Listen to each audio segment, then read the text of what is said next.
Nouvelle semaine, nouvelle journée, nouvelles actualités. Messieurs et dames, bienvenue dans cette chaîne H Media Sport pour la première fois. N'oubliez pas de vous abonner massivement sur la chaîne pour ne pas rater aucune de nos prochaines émissions comme d'habitude. La chaîne est sur l'actualité sportive. Ah ouais, musique. Fala Salakibo. Oui, il a fait de très belles choses à honorer Critique Nabiso, mais ah, aussi le sport. Oh, politique, ça va. Non, Nabiso, c'est qu'on était mis sur les sports. Donc, ah, tu as tout sur le Makambo, le sport, Nabiso, très bien. Ah, surtout, c'est que Makambo, Ezali, vous allez bien, Bolinga, Ira, Maouissa, de tout s'abonner, de partager, de commenter, les tomber à les seules élections fédération. Parce qu'actuellement, tout le monde a bien dirigé la fédération Nabiso. Donc, on a des qualifications, il y a des monde préparatif, mais tout le monde se naté, tout le monde a l'élection fédération. Parce que nous voulons avoir un bon président qui peut venir sauver le football congolais. Tout cela parce qu'il y a Chabani Nonda à se retirer, alors les candidatures naï. Tout cela, c'est rien d'autre. La bonne nouvelle pour Nabiso, parce que Willy Kamwala, il fait son retour. On peut dire aussi que c'est une bonne nouvelle pour nous parce que Aaron Missak, il était dans une série à 4 matchs, 0 minutes. Mais le week-end, il avait joué. On peut dire aussi que c'est une bonne nouvelle pour nous. On va parler de ça dans cette émission préparative pour la Coupe du Monde. Tout cela, c'est rien d'autre. Nous sommes préparés. On va jouer les matchs contre le Chili, le Danemark, préparatif Nabiso, rassemblement Wandakan, mais aussi les Côtes vont publier la liste quand. Actuellement, il y a pas mal de personnes qui vont dire Maouissa. Est-ce que Côte liste est déjà prête? Liste à 45 jours pour sélectionner actuellement, ça y est dans beaucoup FIFA. Si c'est maintenant ici, là, tout comme mardi à semaine, la liste de 26 joueurs sélectionnés pour la Coupe du Monde et vous allez dévoiler. Donc, tu peux analyser sur Yango, dans ce cas, tu peux les sujets concernés. Qualification, bien éliminatoire, il y a Cannes 2027. Parce que tu as une équipe tout. Oyo, et bien ta Coupe du Monde, so bah Cannes, bah ça bien moins bien. Parce que la Coupe du Monde du Bongo, tu l'as dit image moins bien. C'est-à-dire que la Cannes nous a trouvé finale, demi-finale. Donc tu sors sur Yango, tu vas sur Nango, ça date nini. Alors c'est la chapeau nini. Na Cannes 2027, tu vas mettre na Kenya, Tanzanie, na Ouganda. Je salue toute la communauté congolaise, ils sont na Kenya, Tanzanie, Ouganda, donc ça fait un plaisir. Nous allons peut-être en 2027 nous allons ensemble na Coupe d'Afrique des Nations. On va commencer à ce qui concerne l'élection de la fédération. L'élection de la fédération parce que tu es la vérité. Moi, à chaque fois, avec mission dans le braquet, il y a un bon à Moutouté, il y a la publicité et pas Moutouté, puisque le braquet sur la méritocratie. Tu vas prendre un mouton à son mérité. Dès le début, tant que on est contre la candidature, tant qu'on est dans le délit Aziz Makoukoula, il y avait pas mal de personnes qui ont critiqué parce que Aziz Makoukoula, pour aller le bibo pain, n'a vu qu'Aziz Makoukoula, premièrement, tout le monde a faux débat qu'il a joué pour le Portugal, à ça double nationalité, à ça qu'on était. Il y avait des critères pour être éligible. As un candidat, c'est impossible de rejeter parce qu'il y a certaines choses au côté. Même avec Chabani Nonda, aujourd'hui Chabani Nonda a se retiré. Avant d'arriver là-bas, on avait 9 candidats. Les 9 candidats, on va retenir 3. On va être éligible pour postuler comme président de la fédération. Il s'agit de Véran Moussengo, Bosco Mouéou, Jean-Didier Massamba. Sur 9, on va retenir 3, 6, tout le monde va rejeter Bango. Bon, ça peut recourir dans le dossier, mais actuellement, on a 3 candidats en liste. Si on a bien la démarche, c'est recours, maintenant, l'international congolais, Chabani Nonda, a se retiré.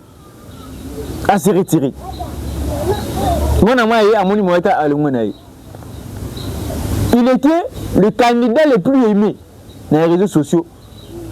Tous les Congolais, parce que les Congolais ont une concurrence. Aziz Makoukoula habite au Portugal, Chabani habite en RDC, Aziz Véran Moussengo on ne sait pas la Suisse, mais il y a un débat. Habite au Portugal, Chabani Nonda, quand on continue candidature dans la fédération, il n'était pas prêt. Très bien, Chabani Nonda, il n'était pas prêt. Il était influencé par les camarades et l'entourage. Tant que Bamonaki, Aziz Makoukoula, il avait joué pour le Portugal, à côté de candidature, il peut entourage à côté de candidature pour concurrencer. Mais il n'était pas prêt. Amoni Moïse a se retiré. Il m'a se retiré. Donc par là, on comprend qu'Azaki n'a pas prêté. Vous savez, au cause là, un grand joueur, Betabale, elle croit Bakam. Youssouf Moulumbu, parce que un bon joueur. Mais ceux qui ont été candidatés comme président de la fédération, tout Hollandais là, même si on Betabale, même si on dit français, tout le monde va critiquer, non, il a prêté. Non, il ne mérite pas. Tout ça clair. On comprend que Chabani Nonda, il n'était pas prêt. Il y a un président de la fédération. Nous n'avons pas un miracle, peut-être qu'on va écarter, si on a se retiré, peut-être que tu passes à la Wana, il y aura, quand on va voter, Chabani Nonda, peut-être Chabani Nonda dans la président de la fédération, et il y a un miracle. Nous avons un miracle. Vous voyez, moi, je se retiré, à se retirer, à se retirer. Dans un communiqué, Chabani Nonda a dévoilé qu'il avait écrit. Mesdames, Messieurs, chers amis du football congolais, c'est avec profonde tristesse que je vous annonce, pour des raisons personnelles, ma décision de retirer ma candidature à la présidence de la FECOFA. Cette décision n'enlève rien à ma reconnaissance profonde envers toutes celles et ceux qui m'ont accompagné dans cette aventure. Le soutien du peuple congolais, les marques d'affection reçues à travers le pays et la diaspora, ainsi que le nombre retour et encouragement. Des acteurs du football resteront pour moi un honneur immense. Je remercie sincèrement mon équipe de campagne, mes proches et toutes les personnes qui ont croyé à cette vision. Moi également, pour le football congolais, rester entier, je continuerai à manière et à œuvre pour son développement. Je souhaite à la FECOFA et à toute la famille du football de la RDC un avenir à la hauteur de notre passion commune. Avec toute ma gratitude, Chabani Nonda, signature na Yangwana. Chabani Nonda a se retiré. Communiqué Yangwana. Tant que le babou, c'était que tu conseilles lié. Peut-être que tu as évité. Communiqué mon ama Yangwana. Chabani Nonda a se retiré. A se retiré. Donc, actuellement, tu es à Moutou. Si quelqu'un veut président de la fédération, c'est Ramisat. Parce que moi, j'ai dit Massamba, n'a pas mon signe. Mais on comprend vraiment dans les critères. Mon un tout petit peu favori, c'est Véron Mosengo. Mais espérons, rendez-vous le 20, parce que le 20, les a élections. Le 20 mai, élection, il y a fédération, mais actuellement, il y a pas mal d'élections et tout ça, déjà. Côté l'INAFJ, Ligue nationale de football des jeunes, il faut retenir que Trésor Loa est élu président. Il y a Ligue nationale de football des jeunes. Olive Kiloa, réélie encore présidente de la LINAF, Ligue nationale de football féminin. Bon, on a retenu côté football des jeunes, tout le monde déjà. Trésor Loa l'a bien président. Olivier Kiloa, qui était déjà la présidente. Il y a l'INAF. Elle a encore réélie. Il y a Arlette Bouté, la journaliste à Télé 50. Donc, Bangouana Moutoubaza déjà réélie. Le 20 mai, pour tout à l'heure, qui sera le président de la fédération congolaise de football. On va parler maintenant à ce qui concerne le léopard de la RDC. On peut dire que c'est une bonne nouvelle pour nous parce que actuellement, nous voulons avoir une équipe prête. Il y a des joueurs, on va à un niveau de la RDC, mais il n'y a pas de problème. Et c'est là que nous pas si, comme on a Aaron Bissaka, le niveau de l'importance de joueur important dans la section congolaise, mais après le match de Bédé contre Jamaïque, dans un club, il était dans une série de 4 matchs, 0 minutes. Et nous, c'est la mission bien. Parce qu'on connaît la qualité des joueurs. Peut-être sa qualité, sa force, c'est lorsqu'il est très performant. Mais maintenant, peut-être a échoué parce qu'il a de jeu. Mais on peut dire que c'est une bonne nouvelle pour nous parce que le week-end dernier, il avait joué. Malgré tout, Abanakiti, Makota Kabetaki, pour la 3-0, mais il avait joué. Pour nous, le plus important, c'est le temps de jeu. C'est le temps de jeu. Parce que Baron Bissaka, on a des joueurs clés, autres que le Coupe du Monde. Actuellement, on peut poser une question. Attaque à l'horizon à 100%. On pose une question à Tchaka Bissaka. Mais lorsque les joueurs ont besoin de se là, Azama Rata de jeu, et qu'on impacte l'équipe nationale, et qu'on impacte Bissopé, n'a confiance aussi là. Aaron Bissaka, il avait joué pour se Makassi, Côté Kounet Monissousou, Willy Kambouala, il fait son retour. Dans quelques semaines de la Coupe du Monde, il y a Gédor Kaloulou qui a fait son retour. Le joueur Willy Kambouala, c'est le retour. Le joueur, il s'est de la Coupe du Monde. Parce que Willy Kambouala, pour moi, ça de retour. Dans le match où il y a des matchs qui pour moi, il mérite d'être là. Dans la place, il y a 5 défenseurs centraux avec Guillaume Tubisika. Oh, actuellement, nous avons confiance dans les traits de Guillaume Tubisika. Pour moi, il faut appeler même Willy Kambouala, ce qu'on a enchaîné. Ce qu'on a enchaîné, il faut bien Willy Kambouala parce qu'il a fait son retour. C'est une bonne nouvelle pour nous parce qu'en regardant notre équipe nationale, les joueurs clés, ils ont un âge encore élevé. Même Touanzebe, Mbemba, je ne pense pas qu'après la Coupe du Monde, la Canada 2027, je ne pense pas. Raison pour laquelle, et ça l'a bien tant les jeunes joueurs. Ça l'a bien. Et ça l'a bien ma casse. De autres rôles, bref, il y a Willy Kambouala, la série retourne. Wan Bissaka, il avait joué. En tout cas, autre rôle, basé invisible jusqu'à poser sa Axel Touanzebe. Axel Touanzebe ne joue plus avec son club. Bientôt, les coachs vont payer la liste. Mais ici, dans la session congolaise, il fait de très belles performances. Certes, ce n'est pas grave. Mais nous sommes sur la méritocratie. Nous sommes sur la performance. Il peut être titulaire. Alors ça, la belle performance. Mais un match, non, comme on peut identifier qu'il y a performance aussi, ils ont raté des jeux.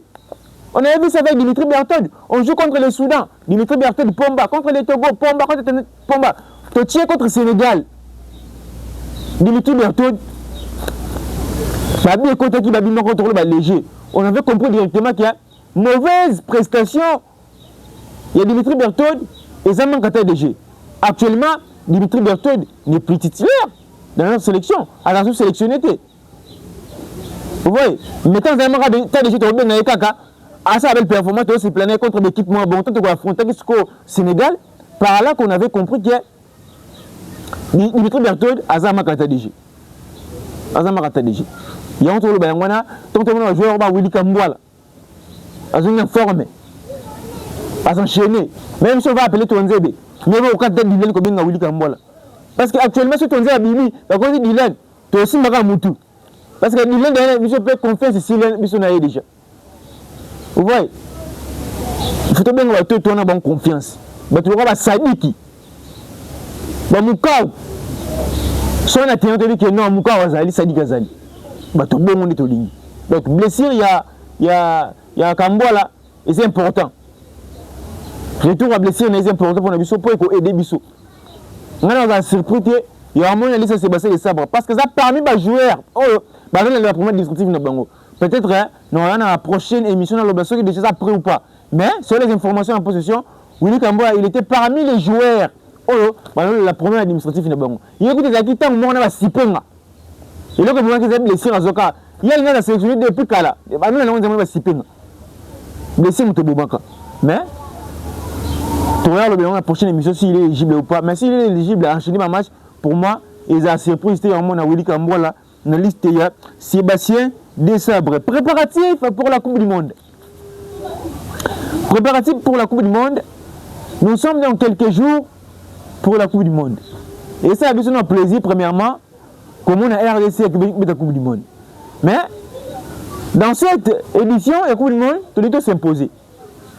Pour te s'imposer, il faut faire la meilleure préparation. Parce que dans l'histoire de la Coupe du Monde, la RDC n'a jamais marqué un but. Dans l'histoire de la Coupe du Monde, la RDC n'a jamais gagné un match. Maintenant, pour marquer, pour gagner, il faut faire de belles prestations, mais aussi, il faut faire de belles préparations. On va jouer des matchs amicaux contre le Danemark et le Chili. C'est bien, c'est vrai que l'équipe va nous avoir il y a mutu ami au Betenango parce que Chili est un pays Amérique, le Danemark est un pays Europe. De la même manière, le Portugal va jouer contre le Chili et le Nigeria. Vous avez remarqué, dans le à chaque fois, Portugal n'a plus de Robin à peu Bissot. Il y a un Bissot. Quand tu fais Coupe du Monde, pardon, directement officialisé match amical contre le Nigeria. Parce que nous, on avait affronté le Nigeria. Quand tu as officialisé match contre le Chili, directement le Portugal il peut ba officialiser match contre le Chili. Bon, c'est-à-dire quoi? Il faut faire une meilleure préparation. La meilleure préparation, on attend d'abord la liste. Actuellement, la liste des 45 joueurs présélectionnés, ils ont d'abord à FIFA. FIFA, la liste des 45 joueurs présélectionnés. On s'est posé la question, est-ce que Binationaux Bazali? Oui, Binationaux Bazali, mais il faut voir Mbappé qui est un joueur, on peut se Moukombo, il va rater Bazali. Parce qu'actuellement, ils ont un joueur de l'été, tant comme on a monté, surtout les Congolais. Tant que Mayoulou. Bah quoi? Mais les joueurs, nous sommes tous na philosophie entraîneur Bazali. Les joueurs, comme la Aranchibola, ils ont une liste de joueurs présélectionnés. Ils ont un bac, ils ont une liste de joueurs présélectionnés. Dans les cas, ils ont une liste de joueurs présélectionnés. Les joueurs, ils ont un couteau. Ils ont une liste de joueurs présélectionnés. De la même manière, ils ont un moutou.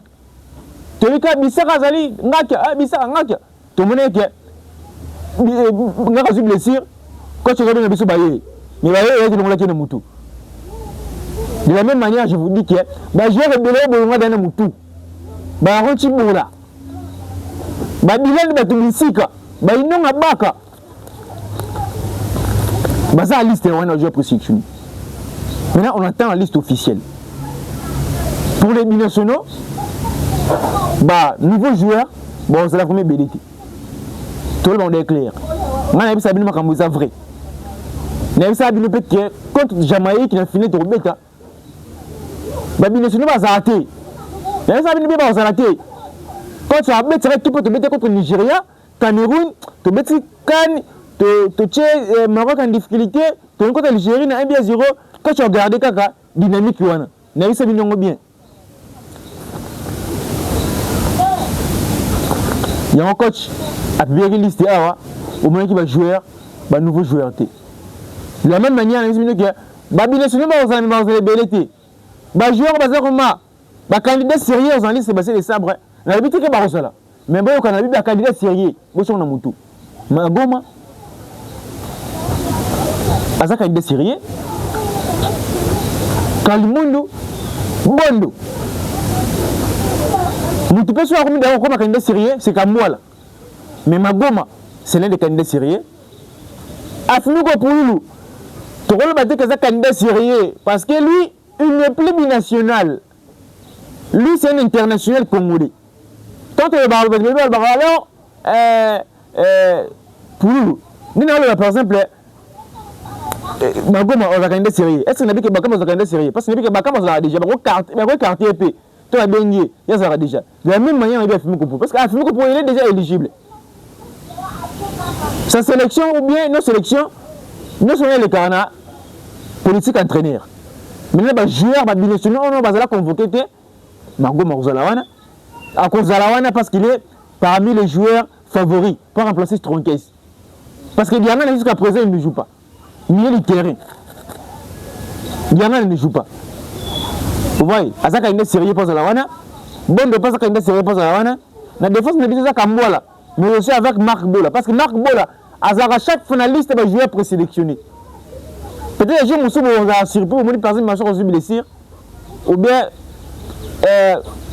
les joueurs, ils ont une blessure, ailleurs remplacé Bango. Parce qu'il y a à chaque fois, la liste va jouer présélectionné. Vous voyez, donc, ma binationale va rouler, mais va avoir une belle été. Mais c'est le rêve de tous les Congolais, il y a un nouveau joueur en équipe nationale. Parce qu'il y a tête Nabiso et le carabirité. Mais il y a tête Nabiso et le carabirité. La dernière fois, j'ai fait une émission, on a fait ça qui problème. On a mis la tête, l'un des grands problèmes de la société congolaise, c'est qu'ils ont mis le terrain. Parce que on avait vu le Sénégal gagner la CAN, militaire, tous les compartiments décisifs dans la compétition. Mais nous, à déforger la compétition, on joue un match, au moment où les défenseurs battent, les militaires battent. Maintenant, ce que les militaires nous ont marqué à chaque fois. Peut-être que nous sommes presque pas battus de sauter. Moi, et si nous avons marqué, tu connais un 0, tu as bien. Oh, même tu bien contre Tanzanie. Et si nous avons dit, et si nous avons dit, tu as même battu. Tu vois, et si nous avons dit, pour aller, fallait qu'il y ait un mais les militaires nous ont fait actuellement notre sélection congolaise. Les militaires de Bazana. Nous, à Sadik, Zérobi, Moutoussam, Zérobi, Piquel, un seul bi, et Dokaimbe, un seul bi. si j'ai une bonne mémoire. Peut-être que statistique, on va créer 1000 bâtiers, combien de bâtiers. Peut-être que statistique, on va jouer sénégalais, un militaire sénégalais, un militaire portugais. Raison pour laquelle on va appeler que l'un des grands problèmes de l'infection congolaise, ils appellent milieu du terrain. Il y a un temps de Magoma, parce qu'on a vu Magoma avec son club a marqué sur 4 buts, après sur 3 passes décisives, à une cascade la saison, il était prêté. Il a prêté à Bradford. Bradford est prêté à Norwich, dans le championship. C'est sur 3 buts, sur 4 buts, 3 passes. C'est décisif. Dans le militaire, on va être décisif à chaque fois. À ça, il y a un parmi les grands. Il y a parmi les joueurs. Baros analyse Sébastien Desabre. Paris, Magoma. Autour en bref, on va jouer les matchs amicaux contre les Chili et le Danemark. Rassemblement est le 26 mai. Le 26 mai, na Belgique. Ah, quand tu as publié la liste. C'est amené aussi là. Tu as amené aussi début semaine de Banda. Liste Fouzala. Liste allait dévoiler. Liste Fouzala dévoiler. Dès que le Bachek fait 54 au Limbaté, liste a dévoilé la conférence de presse. Pour Nangaï, idée Nangaï, quand tu fais un an Kinshasa. Bon, il y a un Congo. Il y a un Congo. C'est une conférence de presse. La publié liste de la conférence de presse. Moi, j'ai vu la publication. Il y a fiche, il y a Côte d'Ivoire. Ernest Faye va payer la liste le 15. Le 15, il y a moi, dans la conférence de presse, en direct, il y a RTI, Radio-Télévision Ivoirienne. Même si les journalistes, beaucoup, l'on a un peu charge. Parce que, les Congolais, comment on a embarras de choix. Mais si les analystes, les journalistes, tout ça, mieux placé, ils répondre. Mais il faut que tu aies une information, tu as 4 films pour l'année. Tout le monde a un passeport. Parce que je joue pour l'année. Mais, tu as une conférence à Côte d'Ivoire, il y a une chaîne nationale. Mais pourquoi pas une conférence de presse, ou bien publication de liste Sébastien Desabre et les candidats de RTNC. Pour moi, il y aura Maoussa. Le code doit venir d'abord ici à Kinshasa. Tant que le baquet, nous dirigé la fédération de la Fédération de la même manière, il faut que le baquet, nous entre une équipe de Bisso, de temps en temps, il y a des fois où on a un peu de talent parce que des sabres. Bon, après match, en France. France a publié une liste. À quel moment Belgique, rassemblement États-Unis. Tout ce qui est au Qatar, les États-Unis sont dans la Coupe du Monde dans le premier tour. À France. Tout le septembre, avec Congo. Tu as un match contre. Tu as une qualification. Il y a la Coupe d'Afrique 2027. Tu as un deuxième match à l'extérieur. À France. Bon. Mais il faut y aller à Kinshasa. A publié une liste devant la presse. Presse sportive, liste Mimi. Chaque joueur, coach, a dévoilé Chonaï. Pourquoi sélectionner joueur au bout? Pourquoi écarter joueur au bout? Otolingi Ndeyangwana. Rassemblement le 26 mai. En Belgique, match le besoin à Liège. Torbeta, match en Espagne. Après, tu directement États-Unis d'Amérique, tu Coupe du Monde. Tu la Coupe du Monde, tu aussi les Congolais, les autorités, les Bisso, tu es vigilant. Parce qu'il n'y a pas de personne qui a le Bélango. Pour tout le monde qui a tant que Mexique. Actuellement, il y a un peu de tant que les 5 juin, comme les Banda, il y a un animateur qui a un visa. Oh, ambassade des arts, mais c'est le temps déjà à préparer. Mais tu le vois, le monde, c'est important dans la Coupe du Monde. L'animateur, tu vas voir qu'il y a il vole retour, mais on a le moins important. Parce que le monde, c'est là, et influencer, on a tout. Bango, tu vas influencer, Bango va soutenir l'équipe nationale. Donc, actuellement, on a un problème de Bango. On a un visa, on a un visa après. Bon, le but qui est, on a méfier de la fausse information parce que le gouvernement est de l'autre côté, l'animateur, on va prendre en charge parce que les États-Unis vont soutenir l'équipe nationale. C'est pas grave. Actuellement, c'est le temps. L'animateur n'est pas Bakende. Bakende. On a l'espoir que Barokima. On va faire la beauté. L'animateur n'est pas Bakende. Bakende comme ça. L'équipe nationale. Et ça, on m'a dit tout comme parce que l'autre, c'est la bonne qui est RLC de retour. On est de vol, on est à Rawana, le monde, 90 minutes. il mange pas bien et peut ça déjà to senga na gouvernement na biso bon les makam noso pour to dignité comme oh ba kete pour la nene oh ya salaki boy oh to lingi makam wana te o to ko le bref nde ya goana éliminatoire de la CAN 2025 après la Coupe du Monde makam aussi la té Coupe du Monde en juin tant que juillet août si je me trompe pas soit fin juillet ou bien début août il faut aussi là soit c'est septembre match éliminatoire à Coupe d'Afrique 2027 raison pour qui dans le bas bateau binationaux belé baroya soki Coupe du Monde l'équipe qualification à CAN 2026 de Boromona binationaux parce que actuellement même si on est contre l'entraîneur de la continuité mais lui dans sa tête il est toujours dans sa philosophie de pas parce que tant qu'il y a qui projet MRDC na Coupe d'Afrique Nation MRDC na Coupe du Monde projet na Ezaki Bongo c'est-à-dire quoi tant on a mis sur la Coupe du Monde soit il y a une continuité il veut maintenant changer sa continuité bah jouer Moussoubaya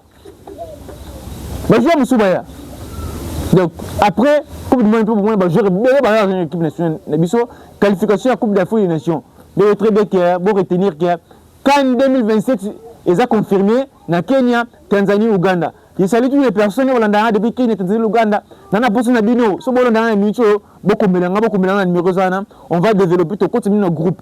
Parce que tout le monde na Kenya, Tanzanie, Ouganda, beaucoup de notre groupe pour développer parce que actuellement on a déjà commencé à préparer. La CAN 2027 est en juin. Mais on doit commencer à préparer.